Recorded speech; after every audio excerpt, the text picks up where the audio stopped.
जय जगन्नाथ। महाप्रभु श्री कालिया सामंतर श्रीचरण कमल साष्टांग प्रणिपात।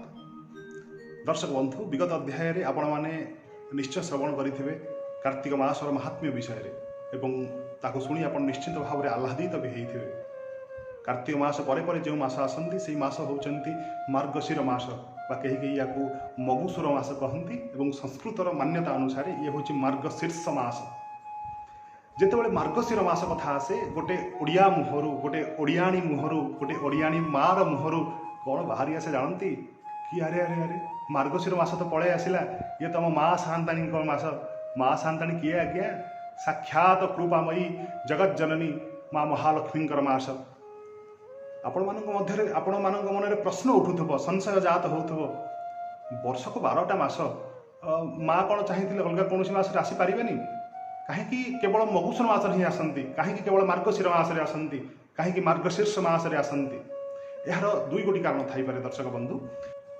प्रथम कारण जहाँ आमको समीचीन मन हुए भगवान श्रीमद् भगवत गीतार 10म अध्यायर विभूति जोगरे भगवान निजे स्पष्ट भाव में कहते मार्सानाम मार्गशीर्षोहम, मास मान मध्य हे अर्जुन मुहेली मार्गशीर मास।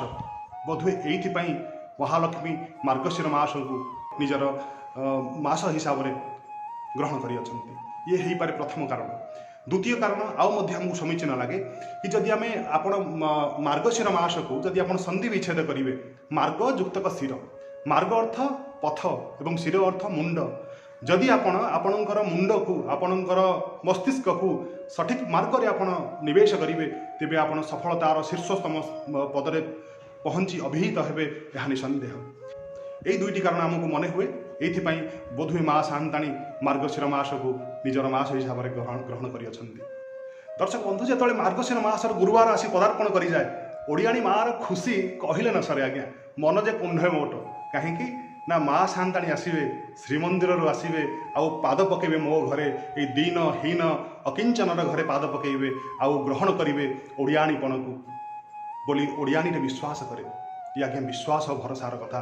ये हूँ माँ महालक्ष्मी कथा। मार अर्थ कौन जानते ना आज्ञा?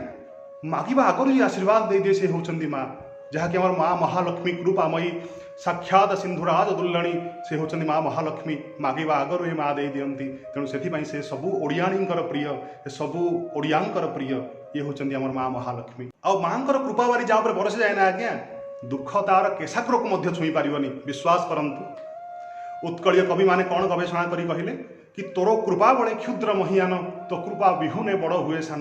माँ सिंधुराज दुल्लणी कृपा चार मस्तक उपर थिबना से उत्तर उत्तर उन्नति हम एवं तांकर हाथ माँ महालक्ष्मी हाथ जदि जा उपर थे उठीगला दीन हीन केते कौन हो से।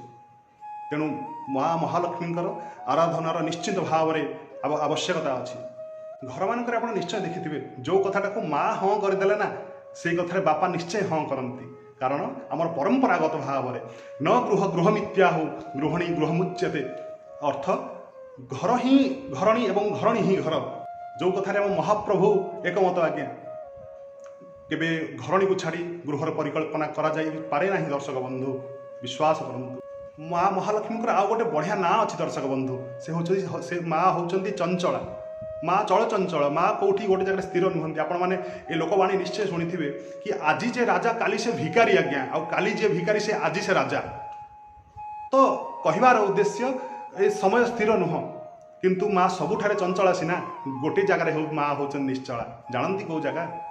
महाप्रभुंकर पाद पद्म तले आज्ञा सिंधुराज नंदिनी सबुबले महाप्रभुंकर पाद को मंचाणु थांती बोली शास्त्रीय मत रही। ब्रह्मारे धौत जे पद नहिछि शिव विषाद, न पाई चरणामृत पान को इच्छी।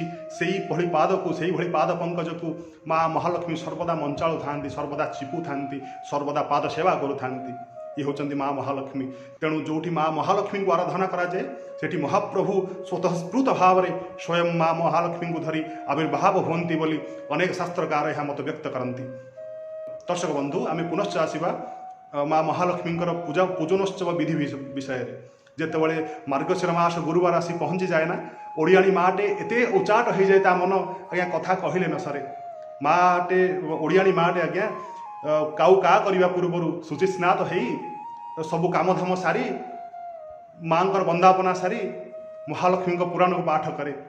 महालक्ष्मी पुराण या किए रचना करते आप जानते ना, से होती कृपासिद्ध बलराम दास, पंचसखा जुगर जड़े मूर्धन्य प्रतिभा, वयोज्येष्ठ मत्त महाप्रभुंकर भक्ति रे महाप्रभुंकर प्रेम रे मत्त कृपासिद्ध बलराम दास, यही बलिया दास बोली कहती। आज्ञा ये काले महाप्रभु सहित सीधासलख लीला करती बोली अनेक शास्त्रीय मत रही। कृपासिद्ध बलराम दासंकर विरचित महालक्ष्मी पुराण, ये महालक्ष्मी पुराण नुहे जे शब्द छंद एवं भावर विन्यास नुहे जे, ये हूँ प्रति ओडियाणींकर घरर कथा। आज्ञा ये महालक्ष्मी पुराण को आपण पठन कले निश्चय अनुभव करें जिनस। बलराम दासंकर विरचित लक्ष्मी पुराण को आपण मैंने प्रतिनित्य मार्गशीर मास गुरुवार पाठ करुवे बोली आम आशा और विश्वास। दर्शक बंधु एमती वर्णित अच्छी कि महालक्ष्मी श्रिया चंडालुणी घर को जाइए कहीं आचार्य लक्ष्मी विचारे पंडित, जो आचरण अच्छी से माँ महालक्ष्मी अच्छा। माँ महालक्ष्मी आउ कौटी कौटी रुहंती आपण मैंने जानती। जा श्री ही स्वयं स्वीकृतिना भवनेश्वर लक्ष्मी ही पापात्मना कृतधियं हृदयेषु बुद्धि श्रद्धा सतं कुलजन प्रभवस्वलज्जा तं त्वं नतः स्म परिपालय देवी विश्वम। माँ सेठी बसवास करती जे आचरण को उत्तम करती। आज्ञा तार प्रकृत उदाहरण होती श्रिया चंडालुणी। से जानी माँ महालक्ष्मी गोटापणे महाप्रभु श्री जगन्नाथंकर, से तो महाप्रभु माँ महालक्ष्मी ना ये जो देवल तोली से देवलटा ना आज्ञा कौन कहले श्री मंदिर परा, मंदिर आगु श्री लगे श्रीयुक्त होती। आम महाप्रभु निजे होती श्रीदह श्रीसह श्रीनिवास श्रीनिधि श्रीभावन श्रीधर श्रीकर श्रेय श्रीमान लोकत्रयास श्री जगन्नाथ, ये सब माँ पाई। कारण महाप्रभु जानती जत्र नार्यस्तु पूज्यन्ते रमन्ते तत्र देवता, से जगार माँ से जगार देवी माने आचरण विचरण करती, जो जगार माँ को सम्मान दि जाए। तेणु जत्र नार्यस्तु पूज्यन्ते रमन्ते तत्र देवता। तेणु दर्शक बंधु आम महालक्ष्मी को किपरि भाव पाइपर, निर्मल मन जन सो मोहि पावा। जो व्यक्तिंकर मन होची परिष्कार, जी शुचिस्नात तो खाली बाह्य आवरण को करती, बाह्य आवरण को करने सहित मन को मध्य शुचिस्नात करती, से ही लोक ही से ही व्यक्ति विशेष ही महालक्ष्मी को पाइपर। आ गोटे सुंदर विषय वस्तु आम आपण सामने रखुचु। कृपासिद्ध बलराम दास जितेबाला बयसर परिणाम अवस्था पहुँचले, जितेबाला से एरबंग ग्राम में बसवास करुता, मृत्युवासी द्वारस्थ होती एवं से महाप्रभु को प्रार्थना करिसेंती, हे महाप्रभु हे कोटि ओडियार मौड़मणि हे कृपानिधि, आपण टिके मो घर को आसंतेनी मणिमा। ए दास ए बलराम दासर शेष शेष जो इच्छा टिक अच्छी आपण को देखा निमंते सेटा पूरण करंतेनी मणिमा। महाप्रभुंकर ये जो डाक बलिया दासंकर डाक को महाप्रभु श्रवण करिसेंती एवं महाप्रभु आसी पहुँची। महाप्रभु चिंता करिसेंती बाहरिया पई देवल बड़ देवल बाहरिया पई। महाप्रभु को बाहर देखी महालक्ष्मी प्रश्न करती कुआड़े बाहर आप। महाप्रभु उत्तर दियंती कि मने अच्छी लक्ष्मी तुम जी महालक्ष्मी पुराण लिखी तुम जहाँ अभिशाप देइथिलो कि तते क्षेत्रवास हेनी, सी आज अरबंग ग्राम में मृत्यु सहित संग्राम करुच्ची, आ किसी समय पर मृत्यु ताको नहीं जीव, मु तारी घर को जाऊँगी।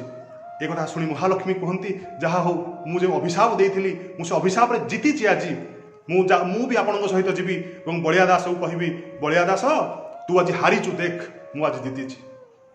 एमती विचार करी महाप्रभु एवं महालक्ष्मी दुहे आसी पहुँची जाती एरबंग ग्राम में, जो कृपासिद्ध बलराम दास मृत्यु सहित संग्राम करुता। महाप्रभु को एवं महालक्ष्मी को देखीदे आखिर आनंद अश्रु बाहरी पड़ा। बलराम दासंकर कंठ क्रोहग्रस्त आखि लुहग्रस्त एमती अवस्था महाप्रभु को विनम्र हाथ जोड़ी विनम्र अनुरोध करुच्ची बलिया दास, हे महाप्रभु आपण सिना भक्त जन भावग्राही बोली मो पाखक आसिले, कारण आप जानते मुझे माधवी बेश्या सहित निमग्न थिले मध्य आपण नाम को मुझे सब तुंड उच्चारण करे बोली आपण शेष समय मत दर्शन देइचंती सिना महाप्रभु। यही समय महालक्ष्मी कहती ए बलिया तू हारिलु ना, तते मु कहिथिली क्षेत्रवास हबनी बोली, देख तू आज क्षेत्र में नाहु, तू आज एरबंग ग्राम में आज अच्छु एवं आउ किसी समय पर तोर मृत्यु हेब। बलराम दास हसिले एवं कहले आलो टेरी तू एबे जाई भी बुझिलुनी, जोठी महाप्रभु अछंती जोठी श्री साक्षात तू अछु, ये कौन श्री मंदिर नुह कौन से श्री मंदिर। तेणु किसी एमती भावधारा अच्छी कि तापर महालक्ष्मी बलराम दासंकर मुंड को आउंसीथिले एवं बलराम दास महाप्रभुंकर श्रीअंगरे लीन हो जाइथिले। दर्शक बंधु आपण मध्य आपण घर को श्रीमंदिर बनई पारिबे जदि आपण से भावधारा को रखिबे, महाप्रभुंक उपरे विश्वास रखिबे, मन को निर्मल करिबे। यही भावधारा सहित आज विषय को यही समाप्त करुछु। देखा हब आगामी गोटे अध्याय। जय जगन्नाथ।